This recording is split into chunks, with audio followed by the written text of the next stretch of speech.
Baik, Assalamualaikum warahmatullahi taala wabarakatuh. Untuk hari ini kita akan sambung berkenaan dengan kapasiti aerobik. Sebelum ni juga ada terangkan berkenaan dengan apakah FIT atau apakah prinsip FIT, FITT, iaitu frekuensi, intensity, types dan juga time. Okey, hari ini kita pergi kepada kapasiti aerobik. Okey, apakah maksud kapasiti aerobik? Cikgu ada sertakan halaman 106 muka surat muka surat 106. Okey, berkenaan kapasiti aerobik, iaitu keupayaan individu untuk kekal melakukan suatu aktiviti yang menggunakan tenaga aerobik dalam satu tempoh masa. Dia sama dengan maksud kecergasan fizikal, iaitu kemampuan, keupayaan, kebolehan individu melakukan sesuatu aktiviti tanpa merasa letih, penat dan lesu, dan ada lebihan tenaga untuk membuat aktiviti fizikal yang lain. Okey.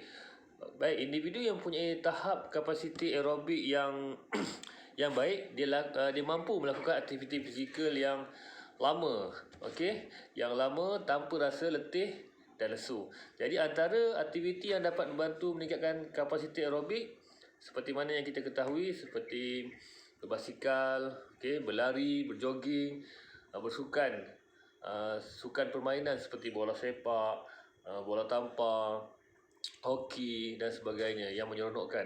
Okey, jadi di sini kita dah tahu apakah itu kapasiti aerobik.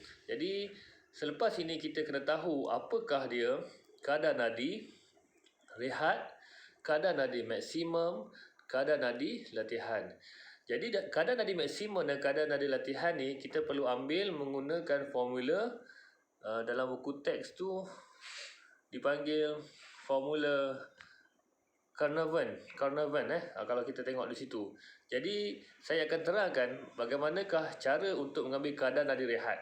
Okey, bagaimanakah cara untuk mengambil kadar nadi rehat. Baik, kadar nadi rehat yang paling tepat kita ambil ialah selepas kita bangun pada waktu tidur. Contohnya pagi tadi saya bangun daripada tidur tanpa buat apa-apa aktiviti. Bangun tidur tu tak perlu lagi pergi bilik air, tak perlu lagi pergi ke mana-mana. Kita ambil pada bahagian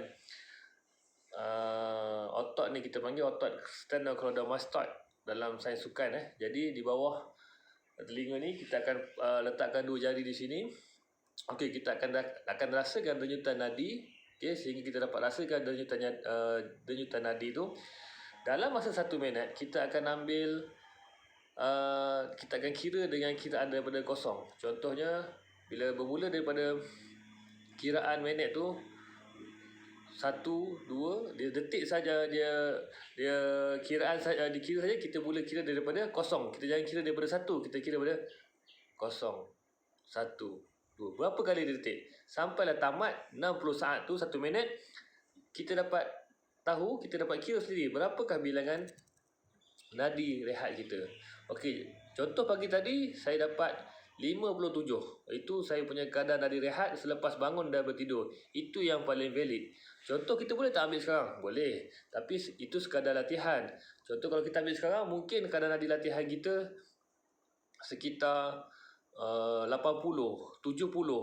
Maknanya tinggi. Sebab kita dah buat macam-macam aktiviti. Kita dah pergi sarapan, kita dah berjalan, kita dah pergi ke tandas, kita dah pergi ke tempat lain dan sebagainya. Tetapi untuk kadar nadi rehat yang paling valid adalah diambil selepas bangun daripada tidur. Jadi pelajar-pelajar semua dah tahu apakah maksud kapasiti aerobik. Senang sahaja. Dan kita dah yang kedua, kita kena tahu bagaimana cara untuk mengambil kadar nadi rehat. Kadar nadi rehat diambil yang paling valid adalah selepas bangun daripada tidur. Kiraan daripada kosong diambil dalam masa selama 1 minit. Okey, cukuplah setakat itu sahaja dahulu. Nanti kita akan sambung untuk penerangan tentang kadar nadi maksimum dan kadar nadi latihan. Okey.